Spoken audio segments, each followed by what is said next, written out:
Coming up in just a minute, Jay's on the phone right now. We're going to get Sean McAdam from Mass Live. He's covered the Red Sox for years. He knows baseball. I used to work with him out in Boston. This guy knows baseball like the back of his hand, and he's going to join us and talk about exactly what went wrong in Boston and what kind of player are the Giants getting in Rafael Devers. One thing we know about Devers, in Boston, he was upset because they wanted him to play third. He said, I ain't playing that place. He said, excuse me, he wanted to play him first. He in San Francisco, he's a third baseman, but you already got one. But reportedly, he said, you know what? I'm good playing wherever you want me to play. And so we got Sean McAdam. Let's get Sean McAdam on the phone right now. Sean McAdam joining us from Mass Live. Sean, Kyle Draper, my good friend. Sean and I used to work together at NBC Sports Boston. How are you today, Sean? I'm good, Kyle. Good to catch up with you. Yeah, it's great to catch up with you. Sean, first of all, tell me exactly what went wrong in Boston for Devers, because the guy was putting up numbers. The Sox were coming off a great series against the Yankees. They're in the mix, and now they decide to trade him. Why? Well, I think it had just turned dysfunctional here, Kyle, to put it in the simplest way possible. This dates back to last winter and then into spring training, when Devers felt like the Red Sox were not being truthful with him. He approached them and said, what's going on with Bregman and Nolan Arenado? Why do I keep hearing these rumors of you guys going out and getting another third baseman? And he was told, no, that's just media speculation. Don't pay any attention to it. And within a couple of days of the start of spring training, Alex Bregman agrees to a 3-year, $120 million deal.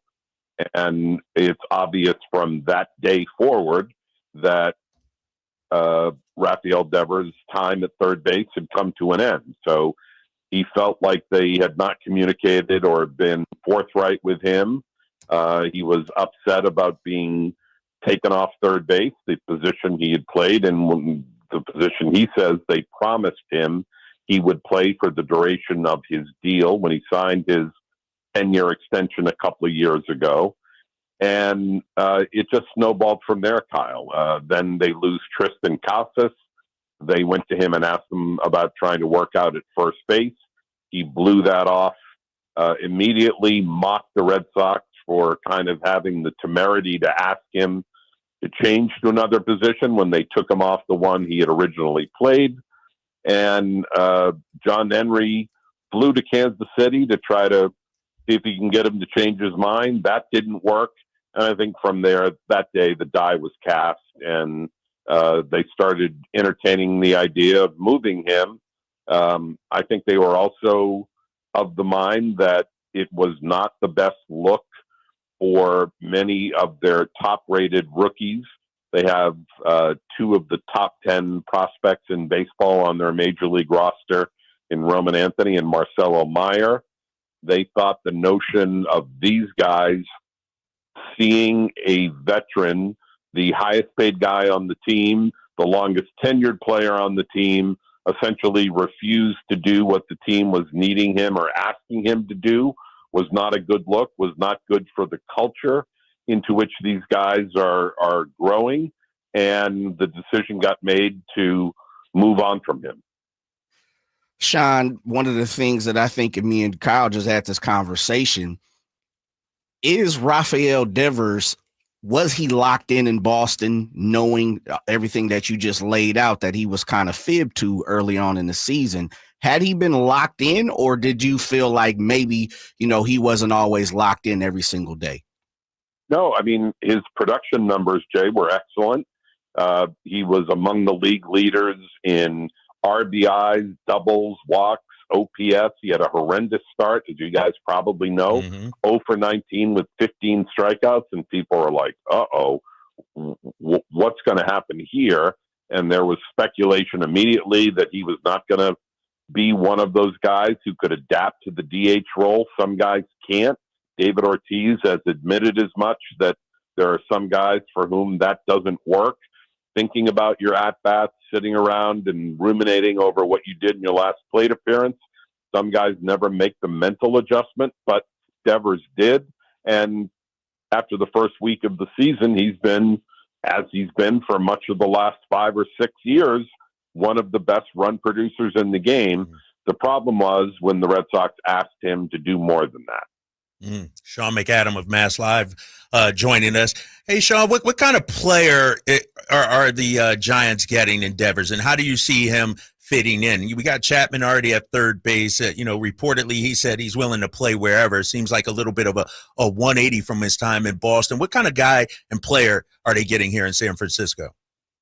Yeah, you're getting a guy who posts all the time. He takes great pride in being on the field and in the lineup as much as he can. He is, when he plays defensively, when he's in the field, he's a somewhat limited defender. He's certainly I would say, a below average third baseman. Doesn't mean he can't make routine plays. He played there a lot, but the defensive metrics and all the other traditional measurements are not going to be great. He's going to make errors, and when he makes them, they're going to come in bunches. And I don't mean like 10 in a week, but he'll make 2 or 3 over the course of 5 or 6 games, get into a little bit of a fielding slump, and then go another 3.5 weeks without making an error. So he can be streaky in the field, but he is a terrific big-time performer. He did very well against the Yankees. He had 32 career homers against New York. He lit up Garrett Cole like he was a batting practice pitcher with one another in the postseason, although it's been a long 4 years since the Red Sox had been there. He has a history of performing well on the big stage in October, and he's an elite run producer, which is why he's being paid $31 million a year. Sean, you talking about his deficiencies, meaning Rafael Devers' deficiencies at third base. As Kyle laid out, we got Matt Chapman out this way. Is Devers' future at first base, or do you think he will transition into just being a hitter sooner rather than later? Yeah, I'm not sure what the Giants have in mind. Obviously, Chapman has been extended, and he is a multi-Gold Glove winner there, and you're not about to play Rafael Devers over him there. So while he can fill in there, and I'm sure he'd be willing to do that because this is a reset and a fresh start for him, I would imagine that you'll see him DH some, and perhaps in time work out at first to the point where he feels comfortable playing there at least occasionally. That would give him more value to the team to be able to, play a game or 2 at first base a week if that's necessary, or if they want to make it more of a full-time proposition.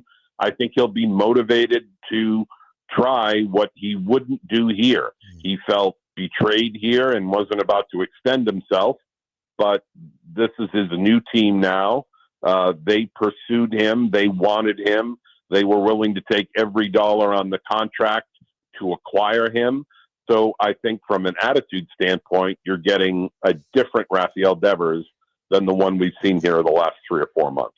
Sean McAdam joining us. Sean, I was just about to ask you about, him in the clubhouse effort and everything like that. You kind of answered that. How is this playing out there in Boston? Because we've seen, the Red Sox over the years trade away some big name players, most notably Mookie Betts a few years ago. How's this playing out there?